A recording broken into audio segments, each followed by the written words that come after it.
Welcome to Disrupted Science, the occasional conversation between the authors of the upcoming book, How the Internet Disrupted Science. I'm Joy Moore, here with my co-author, Kent Anderson, and we're recording this on Wednesday, August 27th, 2025. Hey, Kent. Hey, Joy. How are you? I'm well. How are you? I'm okay. I got to see the Warnings concert movie last Friday, and I'm still kind of enjoying that. So That's great. it was amazing. Well, I was a little concerned if it was a letdown, then Oh, I know. There's a you lot might at have to stake. question your life choices. Yeah. And my kids and their dates loved it too. My son, who is notoriously underwhelmed by most things, at least externally, he said it was very good. So and he said they did a good job. So that was high It- praise. That's awesome. Yeah. How about you? Yeah. Yeah, I'm just looking forward to it being after Labor Day this weekend because that's when my beach season starts. I Oh, haven't been to the beach all summer because they don't allow dogs on the beach. And also the beaches are full of blood-sucking horrible insects. oh, So I'm looking forward to all the kids going back to school and the beaches open up so I can go to the ocean. But before that, I got a quick trip to Chicago yeah. planned next week. Yeah. Why are you Yes, going to Chicago, Joy? I'm going to Chicago to learn about peer review. Oh, nice.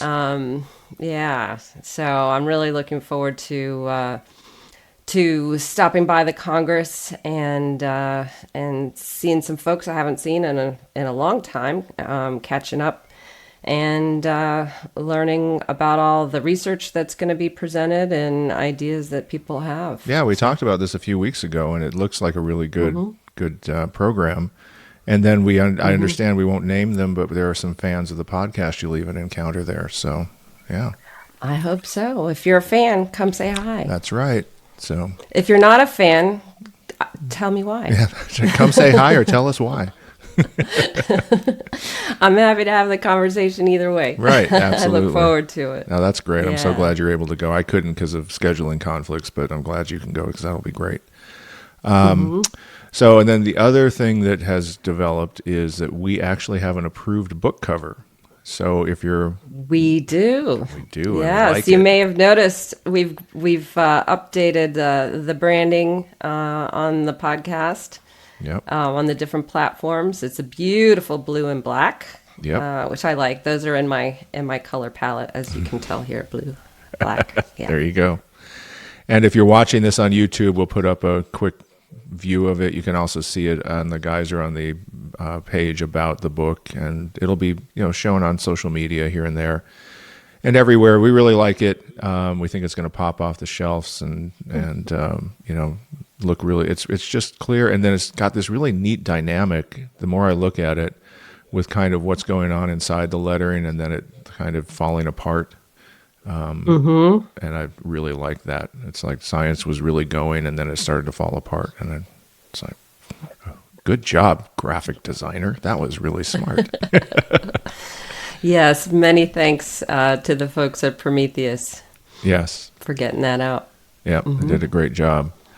All right, but we have a big topic to cover this week. It's kind of a central topic to the book, and one we've been talking about, and one that keeps cropping up. So we wanted to tackle it in a full episode and just kind of take it head on. So we're going to talk about why tech is not science and why science is not tech.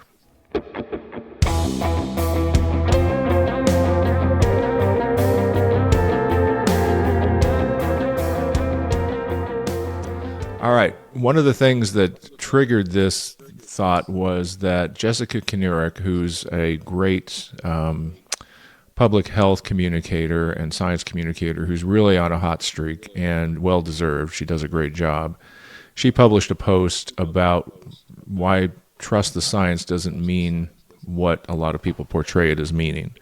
And it basically breaks down to that science is a process. It's not a thing. It's not a dusty old book. And as we talk about tech being not science and science not being tech, we kind of went, into our English major mode and said, well, tech is a noun and science is a verb, right? Well, in this context, Right. yeah. I mean, yes. Tech, in especially in the context of how science is being attacked, which is why Jessica took the time to kind of spell out what science means. And when they say trust the science, that's creating a binary. Either you trust it or you don't. Right. And by using science as a verb, the process of exploring science, conducting science, the conversations between scientists is what needs to be trusted, not the thing that is a fact or is a claim, Right, which right. is what's under attack. And that tech as a noun is a thing, right? Right. It's a That's more derivative of closely. science, right? That's how we got tech, was through science. Right. And tech is a tool to create products, like any other tool that creates things. And so the tech deliverables are things that have a beginning and an end, Right. and that they are good or bad. Right. And you can judge them that way. Whereas science, as a ongoing process,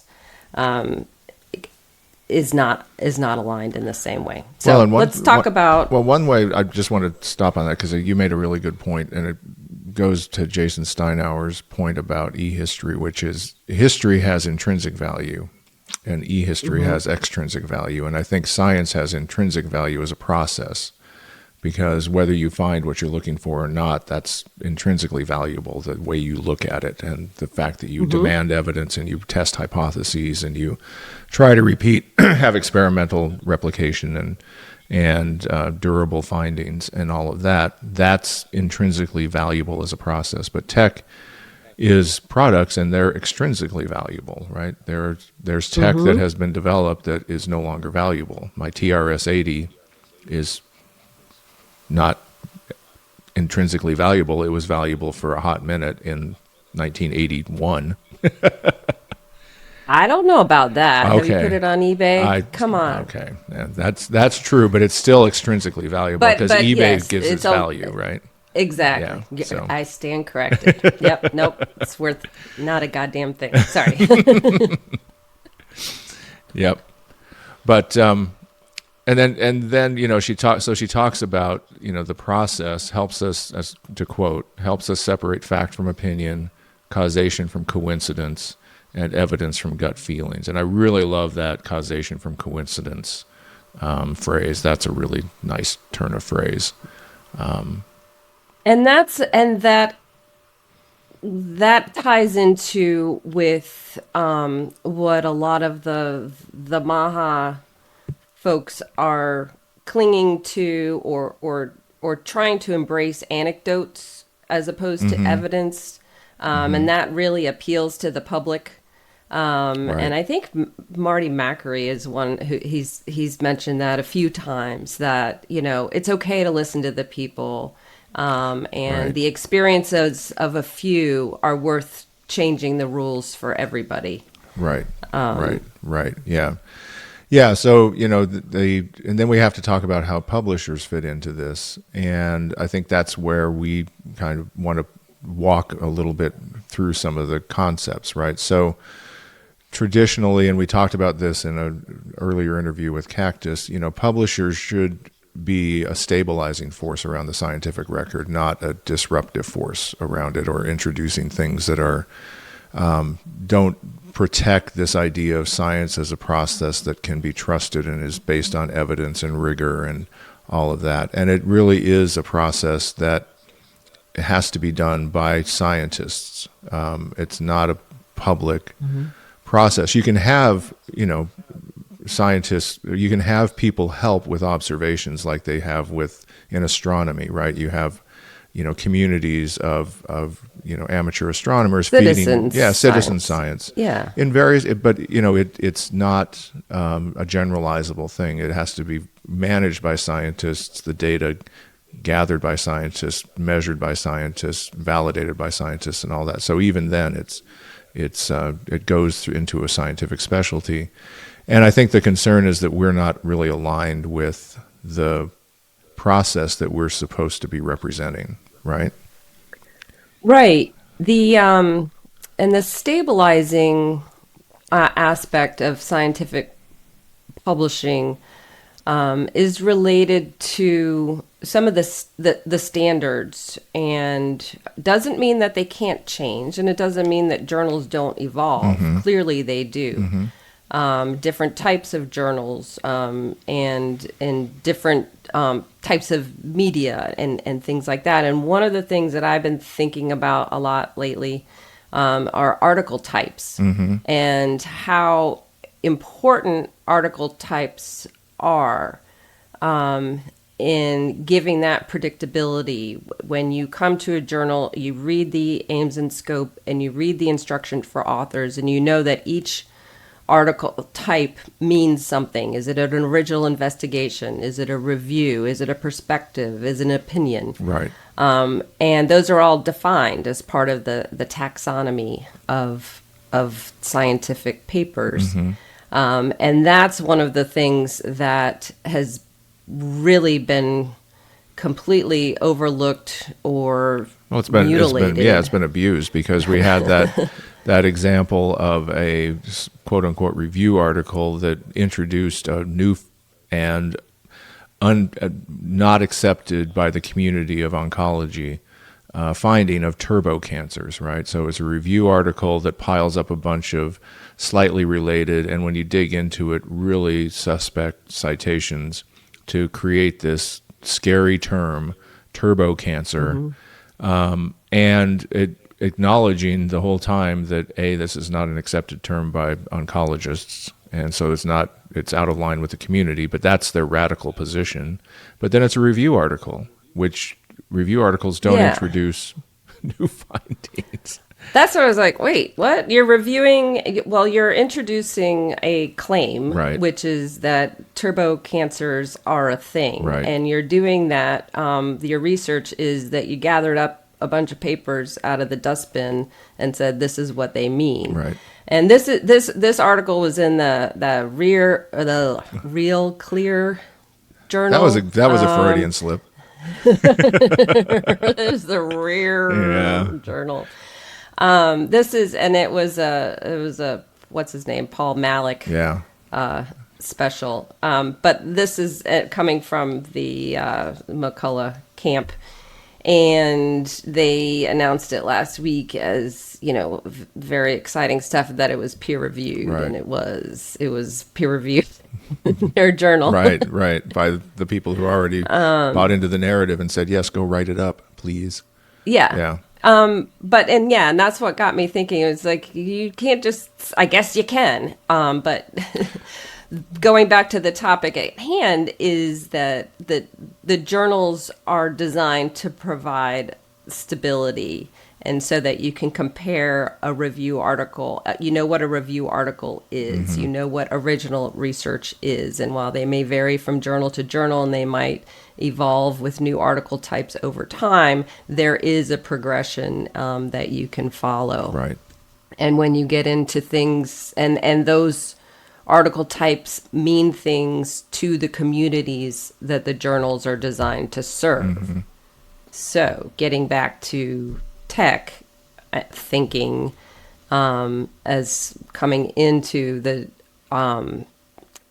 article publishing ecosystem, that gives us things like mega journals. Right. Where there's no defined community.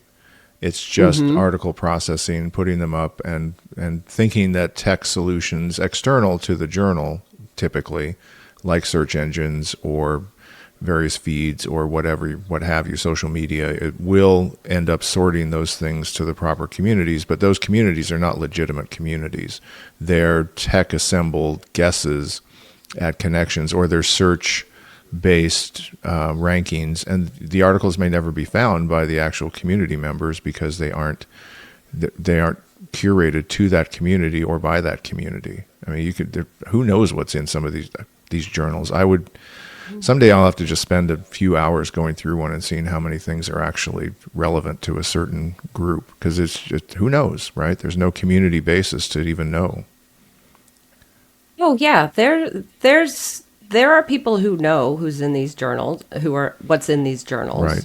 and those are the tech solutions that have been applied to monitoring this literature. Right. And so you can go to Dimensions, you can go to Web of Science, you can go to Google Scholar. Scopus Right. and Google Scholar, and that's who's defining what's there and what's important, Right. based on extrinsic activity, Right. of who knows what. Yep, absolutely, absolutely. And it's kind of interesting too, because the other thing that's happened because of these kind of this tech approach to things is we've created these accidental credentials around journals and publication events, right? So, and I know some of the groups are actively worried about what they've stumbled into doing.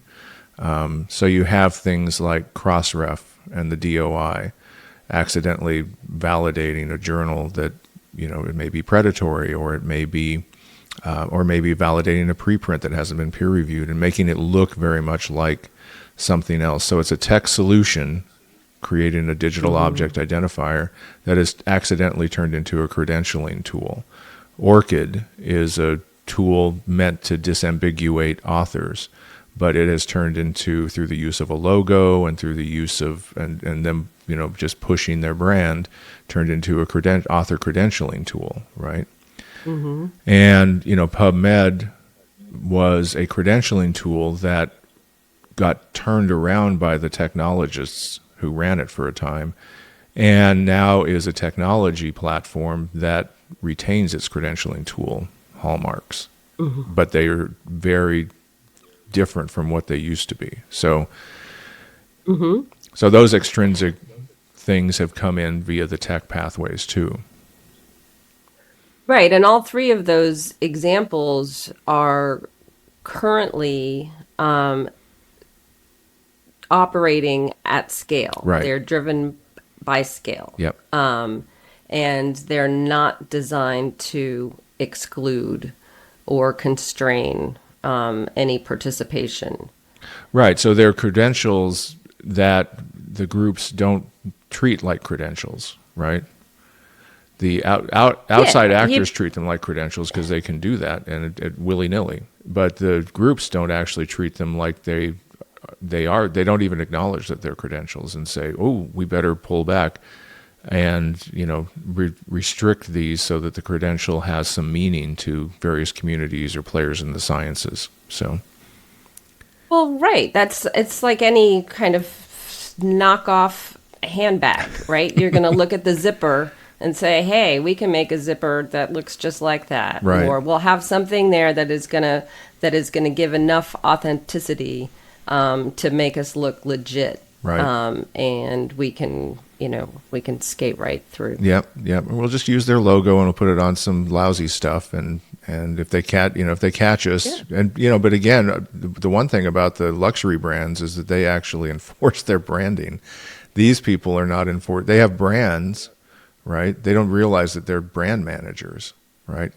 Even Cope has a brand that they aren't really managing as a brand to say, this is an exclusive brand that only legitimate players in the scientific communication space can use because we are aligned with the idea of science as something that does what Jessica Kinnearick says, separates fact from opinion, causation from coincidence, and evidence from gut feeling. We're defending that, so we have to show how aligned our brand is with that. Instead, they're aligning with this tech space and saying we're just promulgating this technology and we're remaining ignorant of the fact that we're actually creating credentials and brands. So I think that's You know, that's an interesting twist on all of this that I think people may not appreciate, and how well it helps those who want to help to mislead people. Right. The business of science publishing has, through marketing, brand management, external communications by some of the biggest players in the market, the business of science publishing the story has been told that this is also so closely related to the content, the science itself, that these publishers are publishing, that it's become blurred. And so the accidental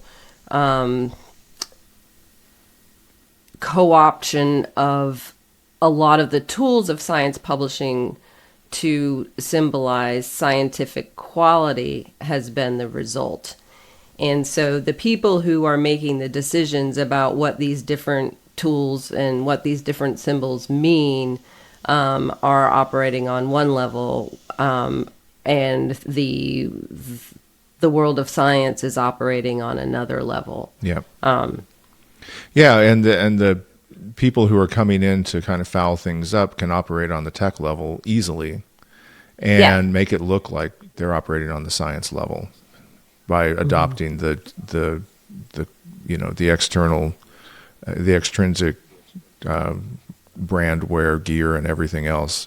You know, it's really science cosplay, and these people are selling the fake lightsabers and the fake, Darth Maul masks and all that kind of stuff. So, but I think that the other thing is that there's been a kind of a idea that, the other big tech idea that was imported was the idea of open, right?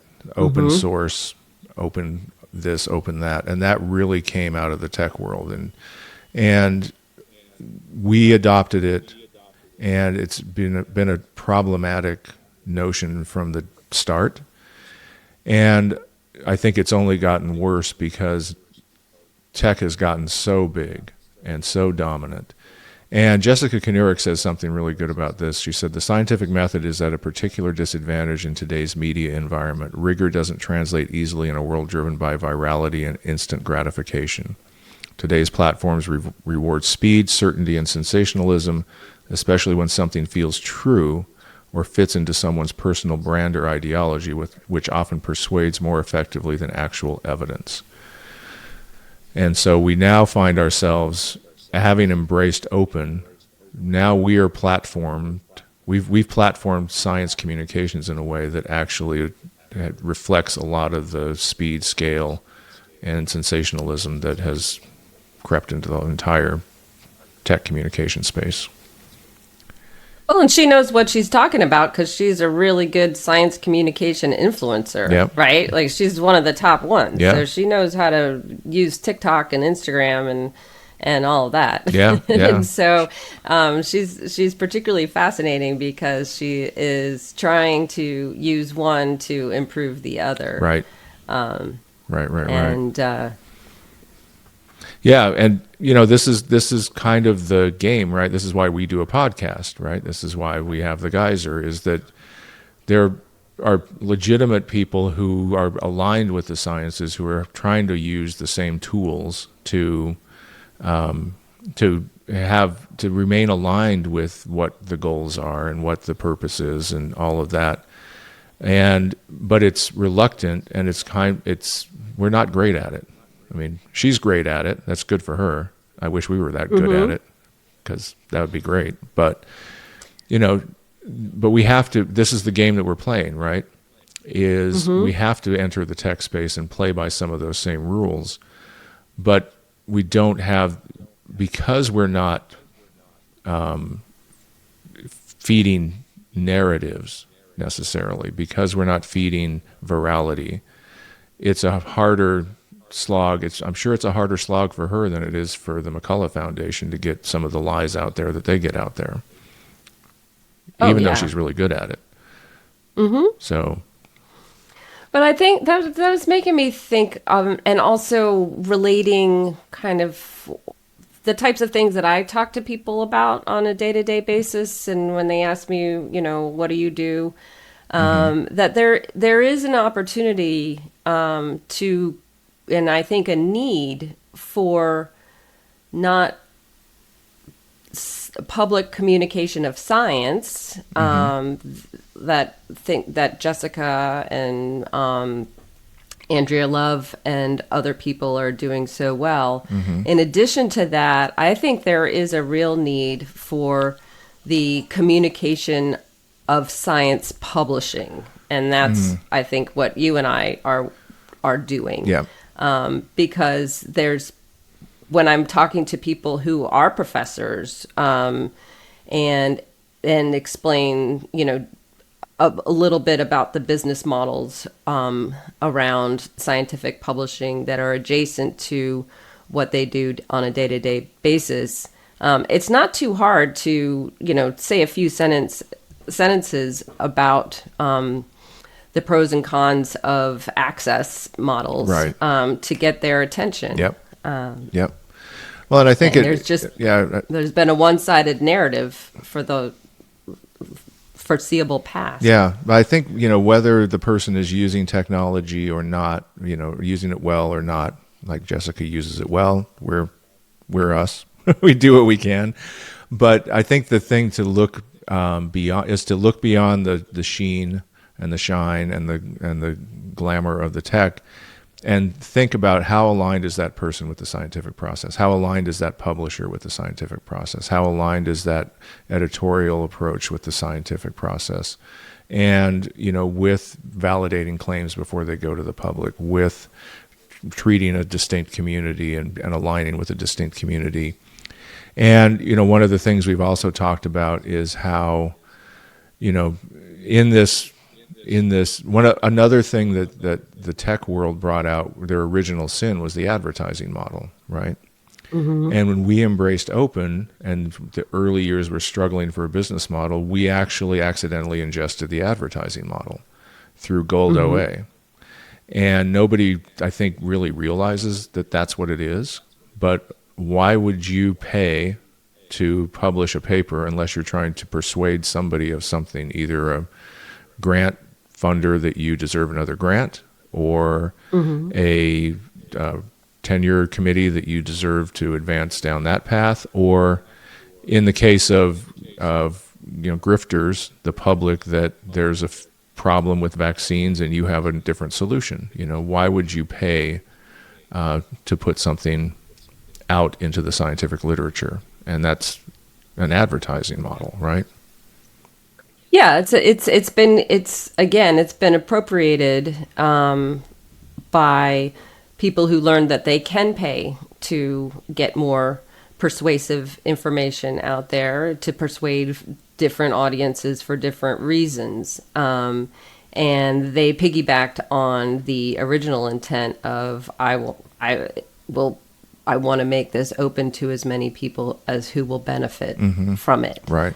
And overestimating that number by probably a couple of factors. Yeah. Yeah. Everybody wants to read my paper. No, they don't. Well, maybe they do, but then it's like, well, did they click on it? Did they? Yeah, I mean, did they cite it? Now, did they click on it? Right. Did they talk about it? Did they get a lot of reposts, retweets? Yeah. Yeah. So, but one of the things we talked about is kind of the net effect of all of this, right? So we've seen where groups like can't do systematic reviews now because the literature is so flooded with bad papers, right? They just don't trust it. Yeah, this is really worrisome. And we talked about this, I don't know, a couple months ago. The researchers who published an article in Feb's Letters about how they were completely stymied in their attempt to do a systematic review, because so many of the candidate papers were falsified. And and then other groups as well, Yeah, right? I think in orthopedics, I think, yeah, orthopedics, they yeah. can't do it. And I'm sure there are scientists who just are abandoning ship. I mean, these are groups coming out with statements, but I'm sure there are people who are trying to do it and they're just like, I can't do this. I'm going to move on to something else. So they're, probably a more generalized problem that these are representative of. Yeah. So, And I went over to the Cochrane site to see if they had anything around AI or integrity of the literature, and they really, I didn't see anything that was kind of along this line of discussion. Although they do have a paper around the use of AI for plain language summaries. yeah, And we might have to do an it's episode like, on the Cochrane group because from what I'm hearing, it's not what it used to be. So, yeah, I hadn't spent much time at Cochrane until yesterday, so I'm very curious to see how they are managing in this environment. yeah. So this is all kind of manifesting in a couple of ways, right? We have the NIH now with their new gold standard science priorities, which are a ruse. To me, it looks like they're just, using terms that look good on the surface, but when you actually read what they're saying, it's kind of the opposite, or it's even worse. So it's a wolf in sheep's clothing. Cyber libertarian views of claims as speech, saying negative findings should be valued as much as positive findings. Okay, but what negative findings are equally hard to prove. So it can't just be, I didn't find this. It has to be, rigorously. I've participated in a whole series of negative findings being published, and it takes just as much rigor to prove a negative, it maybe even more, especially in the framing of the project. Not to mention, and likewise, I've been in many conversations over the years for the value of null hypotheses and how that's a good resource, and I don't think anyone would argue that it's great to help somebody not waste resources on work that somebody else has already done, and that there's a lot of support for that within the the broader open science movement. But there's a limited amount of resources. Somebody Right. has to be financially invested in organizing and maintaining this information.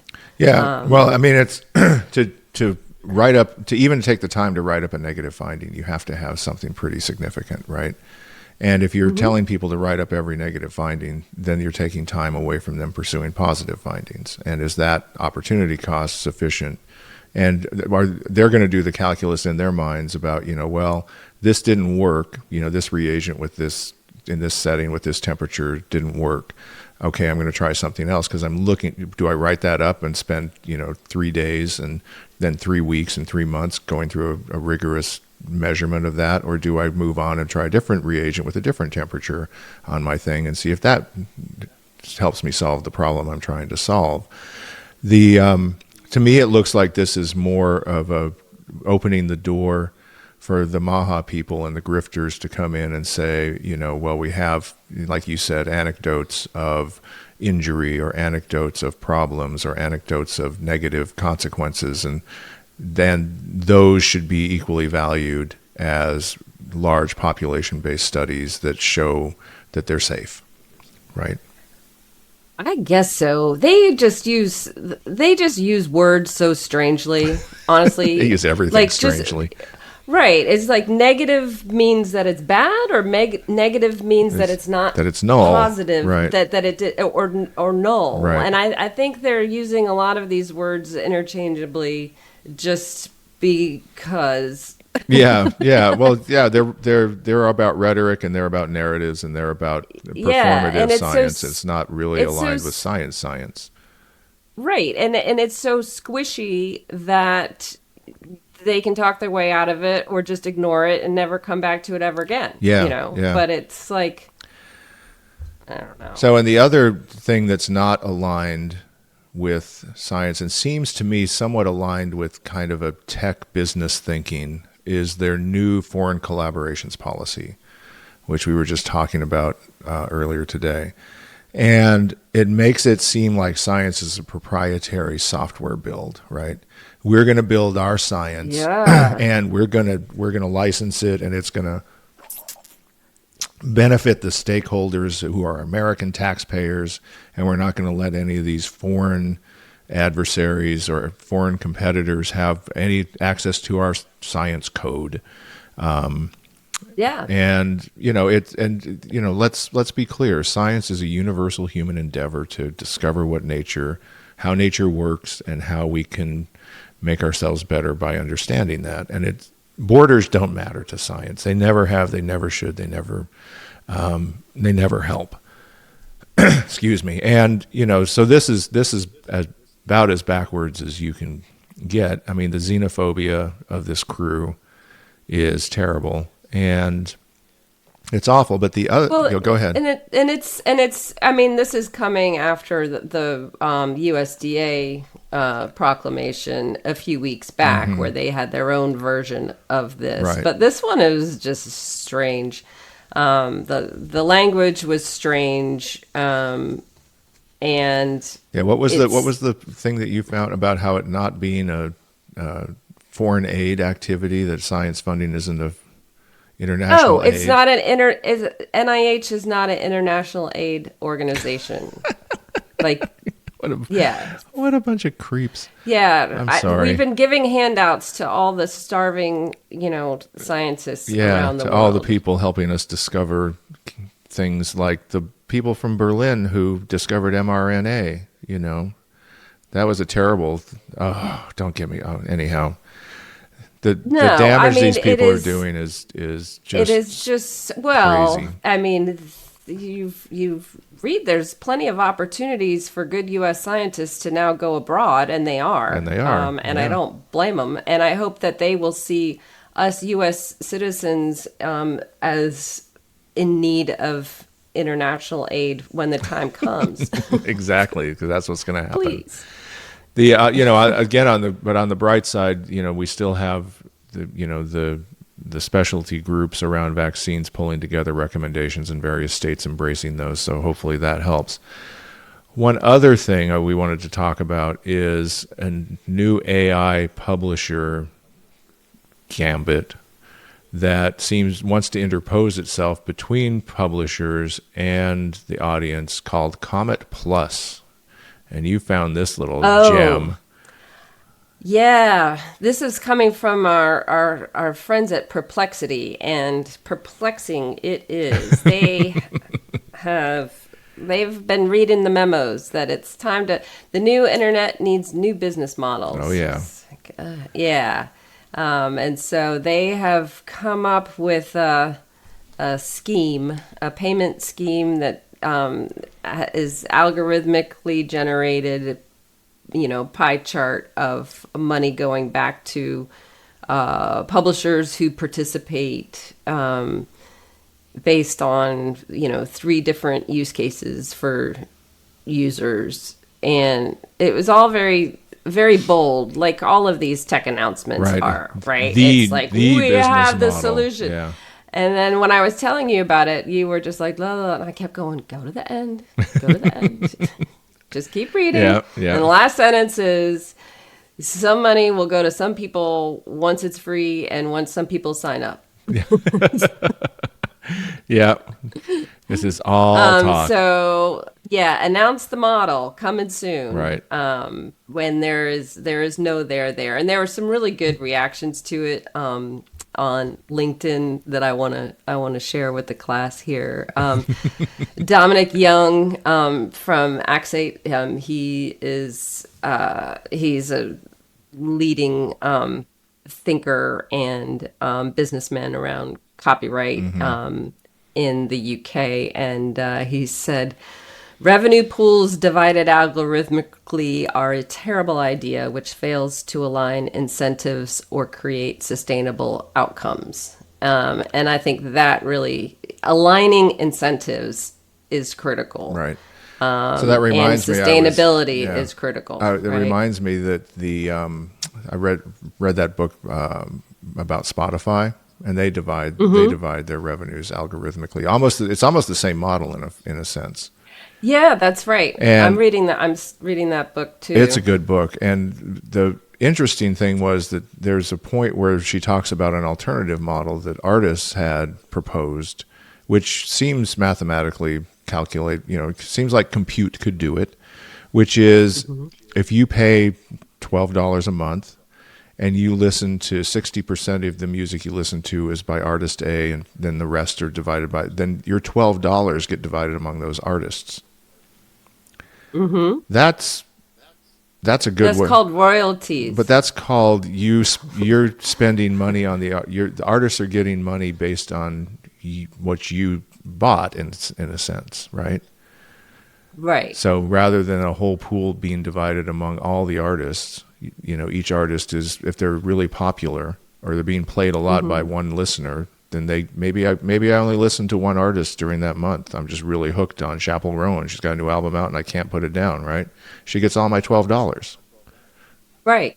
Or this is where Patreon comes in. If you like Chapel Roan, you have a direct relationship with her on Right. a different platform. You don't seek her out as part of a big group Right. on another Yeah. platform. So it was just reminded me of the Spotify model, that what they're proposing. But you had another Yeah, and insight. then the CTO of the Washington Post said, "Yep, that's what publishers need: more middleman promising pot of gold at the end of the rainbow." The other thing about their model was that they get 20% of it no matter what, Yeah, because of their compute. because their They gotta compute is pay for the expensive. compute. Compute is expensive, and it is. And, cry me a river. I mean, You didn't have to build it. No one really asked you for this. who's going to pay for all this? Yeah, well, we'll let you know when people actually adopt it and start paying us, okay? Yeah. So, there's a lot of interesting pushback and people kind of turning around on these things. So there was a really good post by Mike Olson, a guest post on the Scholarly Kitchen this week. And you pointed this out, and I really appreciated it because it's really, really good. He talks about how technology overlays have taken away librarians' abilities to curate their content for their communities, and while also Exactly. using their labor It's this. without compensation. That's the spot. The libraries have gone Spotify, right? Yep. They are ingesting their holdings are what comes through the feeds Right. from the platforms. Right. And he really appeals to what we talk about, which is let's go back to valuing the humans and the communities and the special things rather than the generic scalable things. Because to be scalable, you have to be generic to some degree. It's just the two go together. And that's where tech and science really diverge in some ways, because science is specific and tech tries to, especially in the networked era, tries to scale. There was another interesting piece you came across, which I love because it's Clay Shirky. And to watch him land here makes me Oh, I giggle. knew you would like it. Thank you. You're the best. But he walked people through what he had to say. Well, yeah, this was he had an op-ed in the New York Times this morning about the use of AI in higher ed and with students, and basically the only way to really ensure that students are learning is you got to go back to the Blue Book exams. You've got to do in-person office hours, and And this is the guy who wrote And "Here that's Comes really Everybody."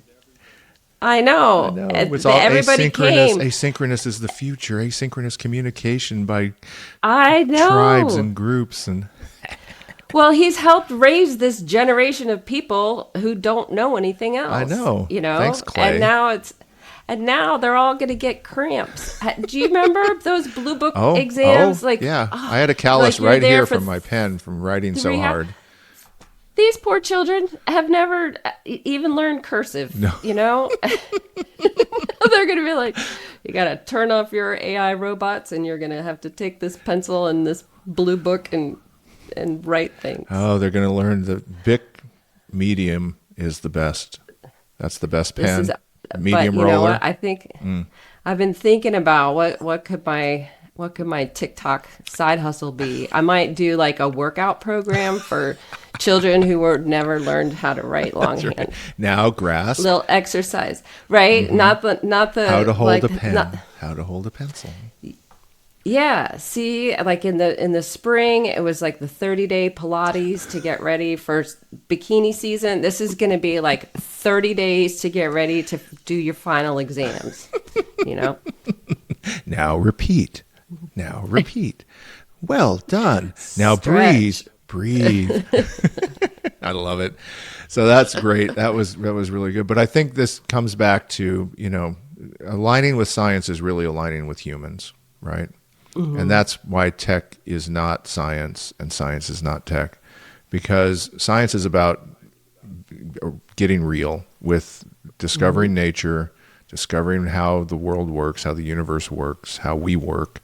And you have to be community focused, specialty focused, science focused, scientist focused. And I think, tech is trying to erase all of that and, extract all of that into a system that doesn't, that they think scales, and it just doesn't scale. So I think that's the source of a lot of the tension we're seeing. And then you have the people who are trying to exploit all the accidents we've made with our credentialing systems and our business models and our philosophical approaches to scientific publishing. And that's also created part of the mess, right? Mm-hmm. Yeah. And then we have the ongoing narrative, and we're seeing a lot of research and writing about what does it mean to use AI responsibly, to license your content to AI responsibly in the scientific publishing space. I have a quick answer. Don't do it. Don't do it. Just don't do it. No one's making you do it. And the money is, don't be seduced by the money, because again, you're supposed to be aligned with science, not with tech. Mm-hmm. So, all right. What a topic, huh? All right, everyone, get ready for Labor Day. There you go. There you go. All right, we're going to move on to discoveries of the week. We've got some good ones here.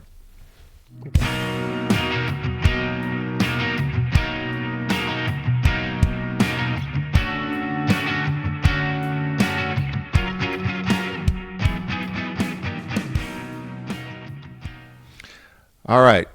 So I would like you, for our discoveries of the week, to go first, because I'm curious about yours.